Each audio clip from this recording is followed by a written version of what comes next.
Hi there, this is Anna from Anna Aspnes Designs. I want to welcome you to my brand new collection. This is ArtPlay Mágoa Collection, and this is a Portuguese word that means the heartbroken feeling that won't go away. So with Valentine's Day just around the corner, I wanted to fill the virtual shelves and provide you with something to celebrate all of the love in your life. And of course, love can also have that sorrow and regret and the heartbreaking component. So there's a little bit of a dark and twisty notion to this collection, but it can also be used in a positive sense too. So I think it's an all-around good collection to celebrate your photos with love. And it includes 6 products. There are 5 products plus a bonus collection. And instead of going in and showing you all of them, I'm just going to go and show a few highlights. So of course the artsy papers are always a positive for me. The colors are obviously the classic reds, and then we've got the grays and the blacks that bring in the darker component of the design. It's also based on a abstract painting that I created, and I always like to bring out these subtle heart motifs in my artsy paper designs. You can see there's a couple as we go through. I really like the shapes of these, and I like the lines drawing the eye down and the contrast of the horizontal and the vertical leading of the eye. This one's probably my favorite of the 4 artsy papers that are available. I really love the silver paint over here and of course the heart shapes. And then I really like just the different colors that are available in this. The 2 tones of red I think are really striking. And this also looks like a small heart that's sort of coming out of this landscape area. And then a couple of solid papers, and then with this comes the brushes and the elements and the transfers and overlays. And then I also like the multimedia hearts that come with this collection. So there are 4 different designs, and they are particularly large, so you can see that we have the PSD file and the PNG file. You'll have to excuse the black background. This is a Windows 10 fault, and I'm not sure how to fix it, but it seems to be prevalent among all of us Windows 10 users. And then the main focus of me wanting to do this video is the framed masks. Now I've created a couple of these over the last couple of weeks, but while I was creating this collection, what I usually try and do is I test my products with photos as I create them to make sure that they work as they are supposed to. And I sort of stumbled across some really neat approaches using blending modes with this particular product set. And so that is the purpose of this video today. If we go into my Photoshop window, you can see I've got 2 different layouts that I've created, and these were created as I was creating the products. You'll also notice this really fun multimedia element here. This one is available as the bonus. If you purchase the entire collection, then you get this really fun string with all of these padlocks on it. And this was an idea that was given to me by Viv Halliwell, and it's supposed to reflect all of those bridges in Europe, places like Eastern Europe and Paris, where they have all of those padlocks, the walls of padlocks. So I thought that would be really neat to try and do my creative version of that. And this, of course, is delivered in both the individual PNG and the PSD, so you can manipulate it as you choose. You can see all the layers here. So if I wanted to remove a couple of these padlocks, it would be easy to do so. But what I wanted to show you is these different frames. In last week's Anna News, my weekly newsletter that's released on a Saturday, I shared some ideas for using these frames, but I thought it might be fun to go in and show you a couple more approaches using blending modes.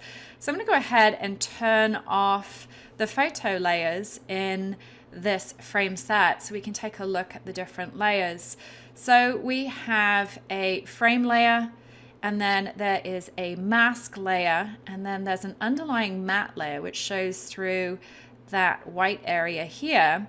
And then we have this fun sort of drop shadow layer, which could also be used independently. That's this one here. And then we have this clipping mask layer.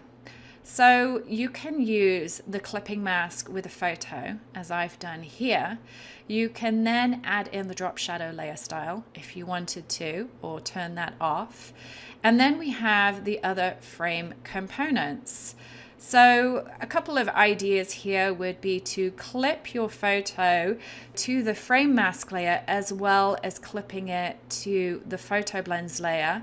You could just clip your photo to that photo blends layer. You can also start playing with blending modes, which I thought was really fun. And you don't just have to apply the blending modes to the most obvious layers. So for example, I could go down here and start experimenting with the different blending modes that I have available to me, and that one's kind of fun there, some of the lighter blending modes. So it's worth just sort of hovering and moving down the list to find the best fit for your photo. So I quite liked that lighter color one, so I'm going to select that, and then I'm going to add in my drop shadow layer. That's on a linear burn. Note that you can change the fill or the opacity of that layer as you prefer, depending on the program that you have. If you're in Photoshop Elements, you'll be able to change the opacity. If you're in Photoshop, you can change either the fill or the opacity. And really the difference is that the fill will affect some of the blending modes differently.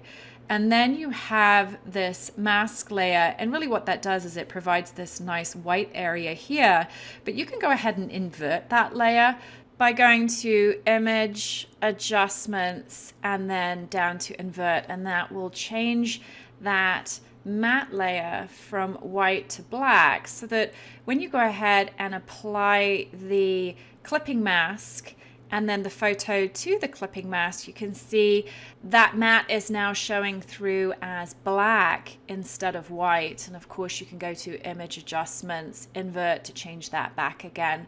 So that's just another fun way. It would be neat to perhaps recolor that mask by going to Edit, Fill, and then with that Preserve Transparency box checked, click on the Contents box, access your color picker, and then maybe sample a color that's in your layout design. So maybe a really dark red would be fun. Go ahead and click OK, and then you can recolor it that way as well. So I thought that was a neat way to perhaps play with that matte layer. And then of course you could turn that matte layer off if you wanted to, and then you could select the mask layer and then perhaps go up to your blending modes and now start playing with the different options there. So I really like how you have the two different masks and you're applying the blending mode to either the frame mask layer or the photo blends layer, whichever one you choose. So I thought that was quite neat. And then you can go and apply that frame layer as well if you want to. So if I go ahead and click a different layer, then you can see how that changes the look of using the different frames that are available in these frame mask series. If I now go and select my other page that I created, you can see that I've taken this concept one step further by combining two different photo layers within that frame layer. So I'm going to go ahead and just turn off these layers and then we'll switch them back on so you can see my process. So I have my background artsy paper number 4, and then I have applied this multimedia heart number 4, and this is file number 4, which is a fun little torn heart element. And if I actually just go in there, you can see that I have included the distressed layer, the tape layer, and the paper layer as different layers. So you can go ahead and customize this element as you choose. And then it's sort of knitted together with this urban threads and a couple of fun little heart elements, as well as this white splatter. So I just wanted to show you that fun little addition there. So that's my multimedia element.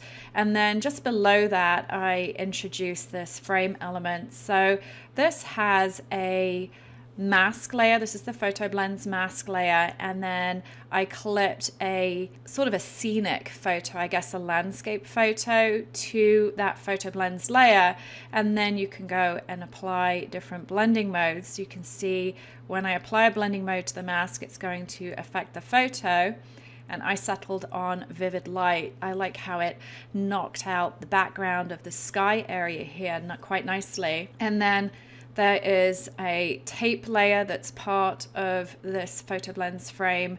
There is the shadow layer, which just by itself is quite effectively. You could go ahead and erase portions of that if you wanted to, either using the eraser tool or a layer mask and paintbrush. And then again here we've got that frame matte layer, and then the mask layer goes on top of that. And you can't actually see the mask layer right now because I have this linear light applied to it. So you can see that I clipped the same photo. So I duplicated this image by dragging it down to the new layer icon, and then I dragged it up over the top of my frame mask layer and then clipped it to that layer. And then I introduced a second photo to which I applied another blending mode. So the blending mode to the first layer is applied to the mask, and then the second blending mode is applied to the second photo layer. And this allows me to blend those two photos together, as well as blending the entire composition with the artsy paper in the background. If I wanted to include the mask layer, then I would have to change the blending mode of the frame layer so that we can see it. So it would have to be multiply or perhaps normal. I could then go and use that same technique, image adjustments, invert, and that's going to make the background black. So just different ways that you can manipulate these frame layers to make them work for you. I'm going to go and turn off that matte layer and apply the linear light mode to that frame mask layer, and I really just like how it makes those colors pop. And of course we've got the photo glow over the top, which adds an additional level of pink which supports the imagery in our layout design. To finish this page, I simply added some word art, and so you can see how quickly a page can come together just by using the frame masks, the multimedia elements, and the artsy papers. So this concludes my little demonstration of the framed masks, and you could build your own frame masks simply by taking frames from the Anna Aspnes Designs store and then layering them over the top of the Photo Blends clipping masks, and then you can incorporate photo glows, you can incorporate multimedia elements, and create your own artsy designs. If you have any questions about using Anna Aspnes Designs or this product set, please don't hesitate to contact me. I can be reached at anna@AnnaAspnesDesigns.com, and I will put a link to my website and to my newsletter in the space below this video. Hope you have a great weekend and enjoy using the Mágoa ArtPlay Palette collection.